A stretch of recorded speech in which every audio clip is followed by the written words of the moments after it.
A round of applause for him.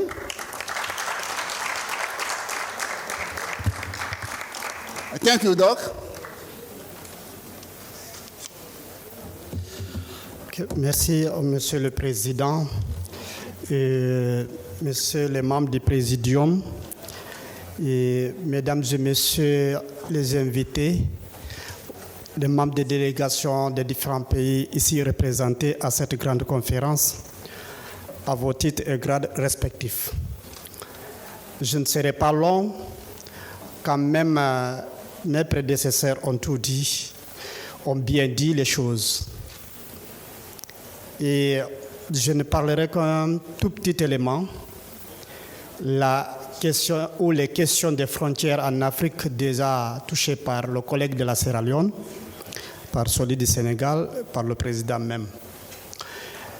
En Afrique, les questions des frontières sont encore centrales dans les processus d'intégration. Elles soulèvent des enjeux complexes et multidimensionnels. Nous le savons, que les frontières en Afrique est un héritage colonial. Cet héritage colonial présente des défis. Ces défis sont dus souvent au fait que les frontières africaines sont arbitraires, ne correspondent ni aux réalités ethniques, culturelles et économiques locales. Quand je prends la Guinée, avec le Libéria, la Guinée partage des groupes ethniques avec le Libéria, la Sierra Leone, le Mali, la Côte d'Ivoire, le Sénégal et la Guinée-Bissau. Mais lorsqu'il s'agit de se déplacer, ou il s'agit de rencontres, on a séparé ces peuples. Cette situation est une source persistante de tensions, de conflits frontaliers et de revendications territoriales, souvent entre les mêmes frères.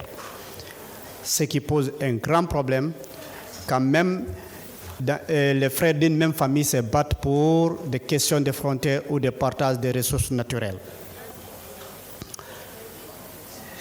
Malgré qu'on ait aujourd'hui la CEDEAO et les autres organisations sous-régionales, et au plus haut sommet, l'Union africaine, qui a pris la décision de se réorganiser,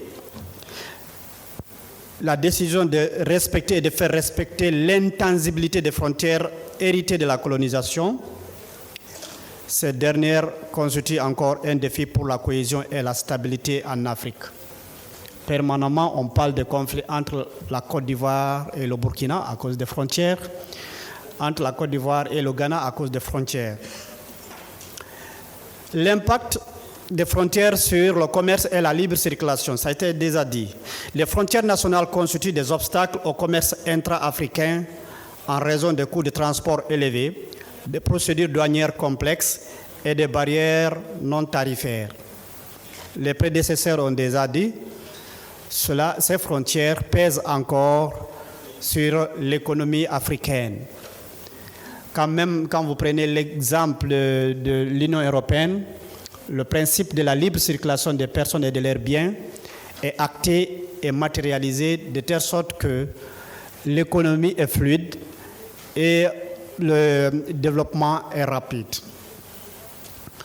Donc, quand nous prenons la libre circulation des personnes, bien qu'inscrite dans l'agenda 2063 de l'Union africaine et dans les protocoles de certaines communautés économiques régionales, reste limitée par des politiques de visa restrictives et des difficultés de mise en œuvre.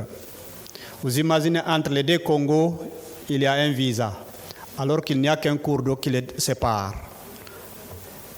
Entre Congo-Brazzaville et Congo-Kinshasa, il n'y a que 15 km de vol, 15 minutes de vol. Et si on prend les canaux rapides, c'est 5 minutes. Ils appellent canaux rapides ce qui assure le transport sur le fleuve Congo. Mais il y a un visa encore entre les deux Congos, entre les deux frères, disons d'une même mère et d'un même père. Ça, c'est un véritable problème de société et d'intégration africaine. On n'est pas encore prêt tant qu'on a des supputations pareilles. Donc, faciliter la mobilité de la main-d'œuvre africaine, le président l'a dit, faciliter la mobilité de la main-d'œuvre africaine constitue un pas vers le développement et l'intégration de notre continent. Que l'intellectuel du Nigeria, la main-d'œuvre du Nigeria puisse travailler à Conakry sans un permis de travail, sans une carte de séjour, qu'il se sente en Guinée, à Conakry, comme s'il est à Lagos ou bien à Ibadan. Mais lorsque nous déplaçons, nous sentons que dès lors que nous quittons notre pays, dès qu'on quitte les frontières, on est étranger sur la terre de nos ancêtres. Or, les Kwame Nkrumah ne l'ont pas voulu ainsi, ils ont voulu le panafricanisme pur et dur. Nous, on nous enseigne encore à Conakry. Kwame Nkrumah est allé à Conakry, des intellectuels africains sont allés à Conakry lorsque la Guinée a dit non à la France le 2 octobre 1958 et a aidé la Guinée à construire le Zen État à travers l'enseignement, la recherche, la formation et dans d'autres services publics. Donc, il faut la mobilité de la main-d'œuvre et des compétences pourtant cruciales pour l'intégration économique et le développement du continent. Les compétences doivent se développer et se déplacer à travers le continent. Les frontières posent encore le problème de sécurité et de coopération transfrontalière.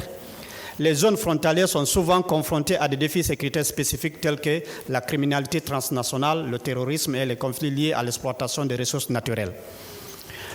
Nos pays sont essentiellement des pays miniers et souvent on nous fait la guerre, on nous tue, on nous divise, on nous fait tout grâce à l'existence d'un potentiel naturel tel que le diamant, l'or et autres ressources ou la bauxite.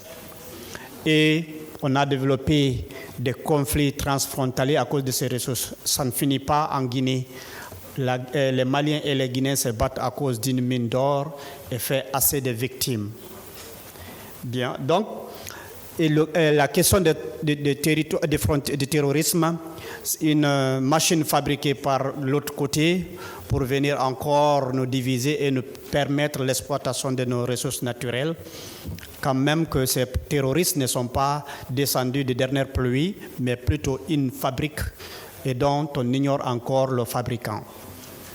Une coopération transfrontalière efficace en matière de sécurité, de gestion des ressources et de développement local est essentielle pour transformer ces zones en un espace de paix et d'opportunité nécessaire. Donc, une transformation transfrontalière est nécessaire entre nos pays pour que les frontières ne cessent plus d'être une réalité vivante, mais plutôt un passé.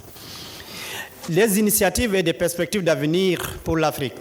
Il y a l'Union africaine qui a mis en place le programme frontalier de l'Union africaine pour soutenir les États membres dans la délimitation, la démarcation et la gestion de leurs frontières, ainsi que pour promouvoir la coopération transfrontalière, puisque c'est une réalité qu'on ne peut plus peut-être se débarrasser, mais il faut la rendre utile, cette question des frontières. La mise en œuvre de la zone de libre-échange continentale africaine était une perspective très belle, mais dans sa matérialisation, reste encore un rêve. Cette zone pourrait également inciter à une plus grande fluidité des mouvements des biens et des personnes à travers les frontières. L'économie de la mobilité, l'économie de la main-d'œuvre doit être mise en avant pour le développement et l'intégration de notre continent africain. La question de mobilité humaine. La mobilité humaine, notamment la migration, l'Afrique est considérée aujourd'hui comme le continent qui envahit l'Europe. Mais nous oublions une chose, en tout cas dans les pays miniers comme la Guinée, l'Asie, notamment la Chine, est en train d'envahir l'Afrique.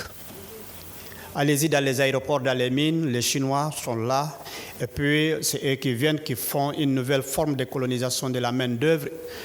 Ils envoient les leurs pour travailler, et les nôtres sont utilisés comme des caporaux de l'économie chinoise. Nos intellectuels qui vont étudier en Chine, qui reviennent, c'est juste pour être interprètes. Aucune compétence n'est développée, aucun transfert de compétences n'est développé entre les multinationales chinoises et les intellectuels africains pour une question de transfert de compétences. Donc ils viennent, même les plus nuls de chez eux sont les meilleurs de chez nous, et les meilleurs de chez nous sont les plus nuls de chez eux. Et puis voilà, donc on vient, c'est eux qui fixent encore comment ils recrutent, comment ils rémunèrent, comment ils traitent. Parfois même, on a vu des vidéos sur Internet où les Africains se sont pris aux Chinois et nos justices. La justice africaine permet encore de donner la raison aux Chinois au détriment de l'Africain, alors que cela n'est pas possible en Chine. Donc, est un facteur de dynamique et complexe au sein de l'intégration africaine et la Guinée en est un cas d'étude pertinent.